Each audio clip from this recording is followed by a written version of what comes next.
Welcome back to another reading of Ophiel's Art and Practice of the Occult. I am your buddy, Jay Baldale, and I have a whiny, beautiful cat here with me. And in an effort to try to keep her calls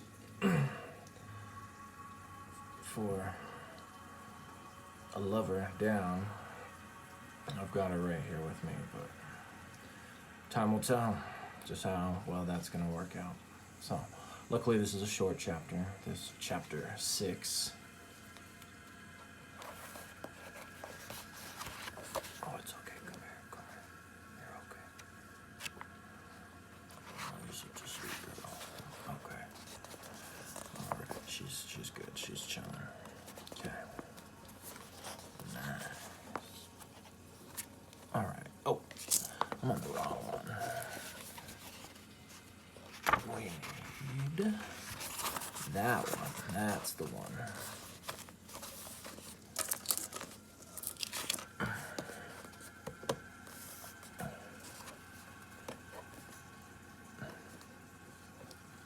Okay.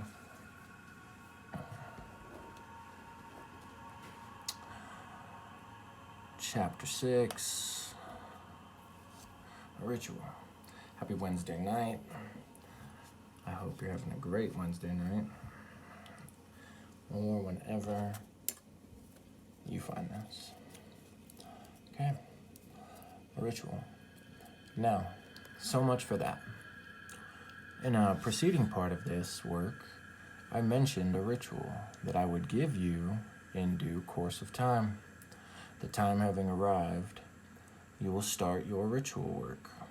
Now, if you want to make a big mistake, as I did at first, just do not regard this ritual as anything important and neglect it, and don't perform or do the work. When I first contacted this ritual, I did not pay much attention to it until I started to work it, and then it opened up for me in a surprising way. I realized what a marvelous thing the ritual really was, and how much was concealed in its simple appearance. I can assure you, personally, that this ritual I'm about to give you is a genuine piece of occult knowledge, and that it worked for me and should work for you.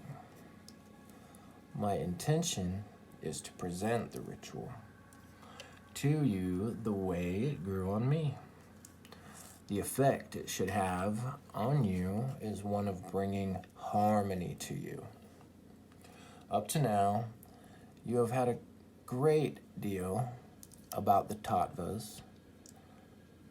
You were told that these 4 forces should be balanced in you, and that this physical balance meant peace and harmony in your life and physical well-being. And this well-being is conducive to good handling of your daily life. Living is said. This point is about as far as I went in my work.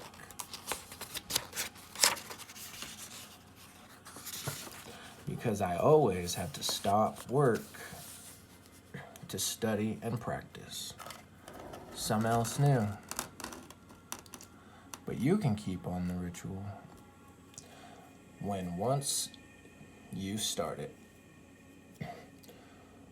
Ritual consists of a number of parts, all of which must be learned so well you can repeat them without having to stop to think of what comes next.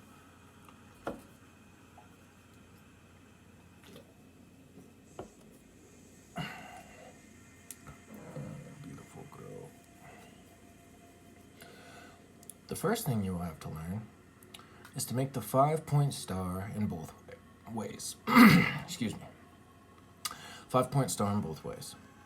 Look at the example given here and start to draw them on paper until you learn to make a perfect, good proportioned star.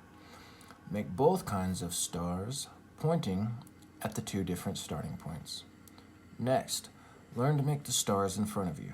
Start the invoking star high up in the air above your head, and bring the star line down to your left hip. Then over to opposite your right shoulder. Then across the front of you to your left shoulder. Then down to your right hip. Then up to the starting point above your head, completing the star. This type of star creating movement is called the invoking star. Invoking inside voice.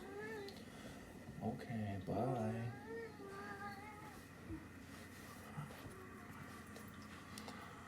The other star, the vanishing star, starts at your lower left hip, goes to above your head, down to your right hip, up to your left shoulder, across to your right arm shoulder, then down to your left hip, the starting point.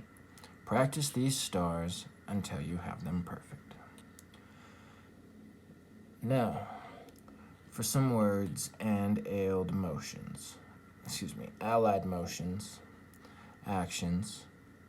First, there's a simple 4 equal armed cross to be made.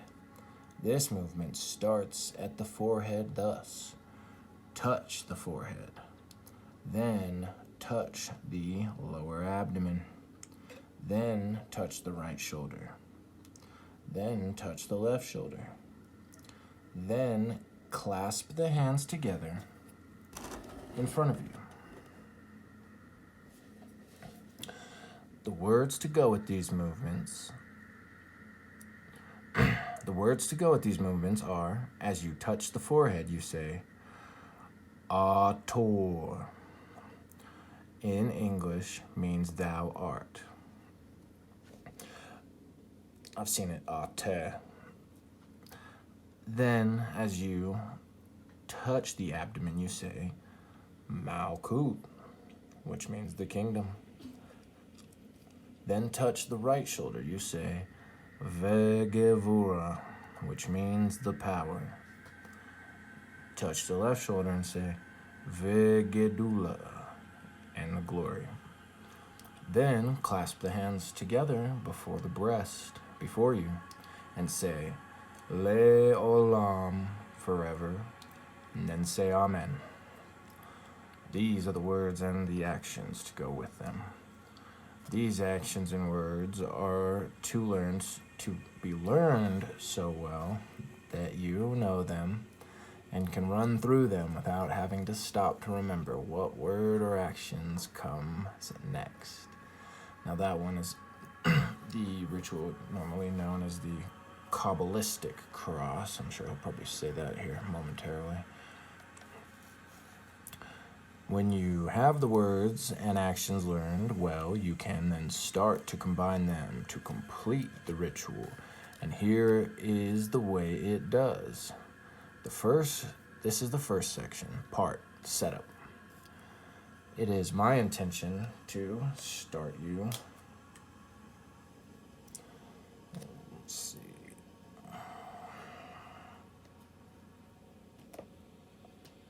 Sorry, I'm trying to fix this light I've got here.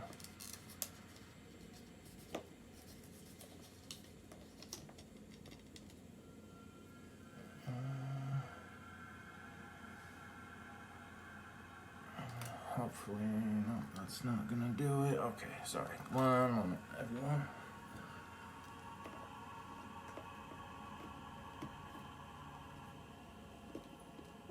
Because I don't want this to be shining at me.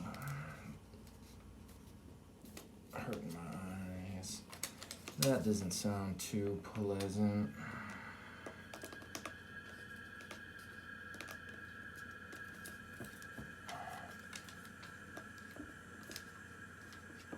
Come on, participate. Help me out. This can't be too difficult, can it? Oh no. Success. Fabulous. Okay, come on.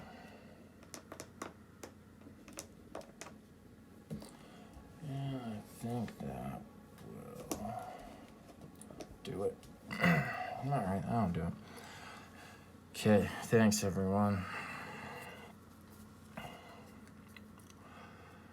It is my intention to start you out this way and then continually add new parts to the ritual as you develop.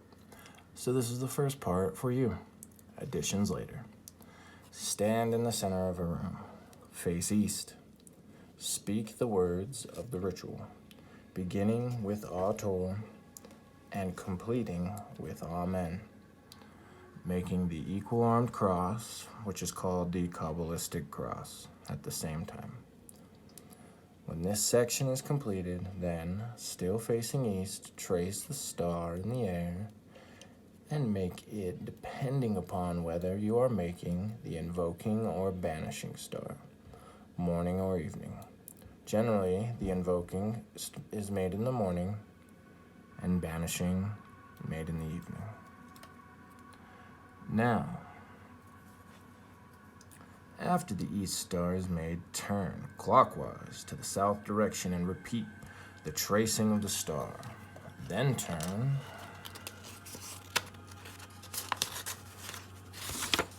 to the west and repeat the star.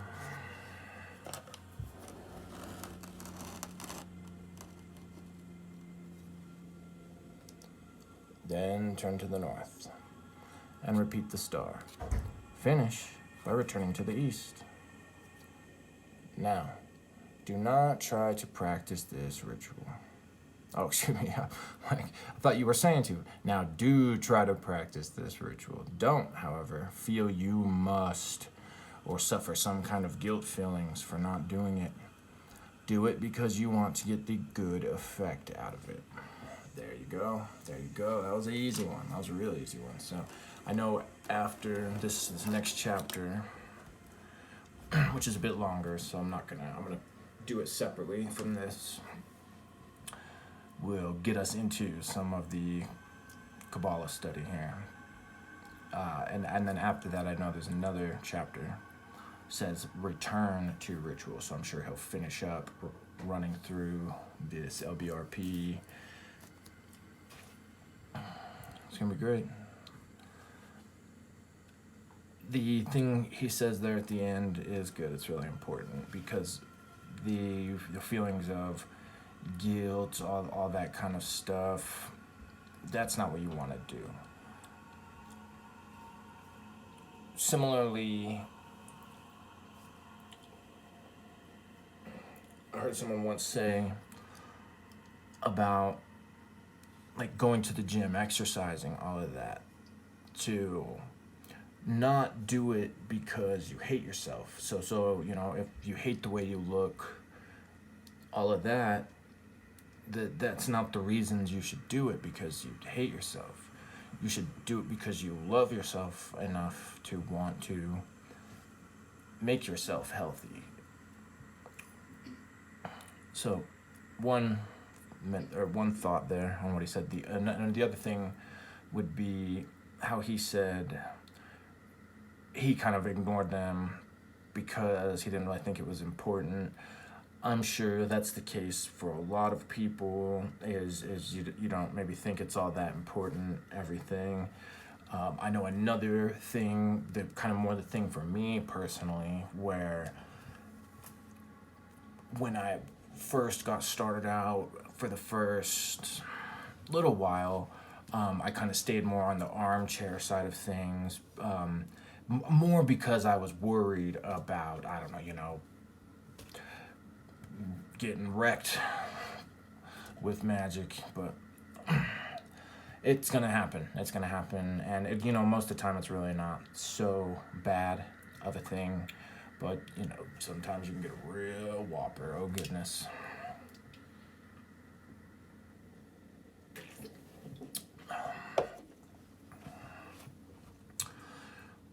And no fun. But the hesitation, the worry of like doing it wrong, you know, kind of that game. So for one reason or another, I'm sure so many of us experience that same thing where we don't really do even those simple things like LBRP, Kabbalistic cross, middle pillar, pretty simple, those simple, basic ones, or meditation, stuff like that, even where we like to listen about it, maybe read about it a little bit, and that's fine. That's still fine too. But there are reasons, as Ophiel just said, that you want to do even some of these simple ones, because you want to get the good effect out of it. What was that good effect he said it was? There, just a couple pages back. Let's see. Well, there it is. The effect it should have on you is one of bringing harmony to you. There you go. There you go. And it will. Doing some of those basic ones that are kind of different ways of centering, grounding, learning to kind of to work with energy a bit, and meditation. I think every single person that does magic that I respect has said if they were to drop everything but keep one thing, it would be meditation. Not the LBRP or any of that. Not to say that, but because meditation is that one thing that's going to be really, really crucial to be doing. For different reasons. Ophiel already talked about that a little bit in the previous chapter. But it's a good way to teach us to, especially if you are doing those meditative techniques where you're returning to the breath when the mind wanders, or you're trying to maybe kind of maintain a very single pointed focus on a specific thing to meditate on, blocking out anything else. Those in and of themselves are great ways that over time help you in life to, when some wild stuff pops off, you've really trained yourself to be able to take a breath, to be able to not panic, to not instantly react.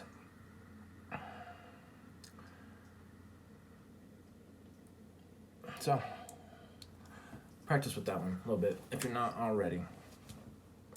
And other than that, I'm glad this one was a quickie. I thank you for hanging, for hearing this last little bit at the end. So much love to you all. Be sure to like, share, and subscribe, so we can start hitting some live book reads. Have a pleasant rest of the evening, rest of the day, whatever you got. Rest of, I don't know, jail sentence. Maybe you're in jail, but you have access to YouTube. You're coming across this. Well, I'm hoping, no matter what, no matter where you are, pleasant wishes. Good luck to you. So much love. Until next time, this has been Jay Balel. Good night.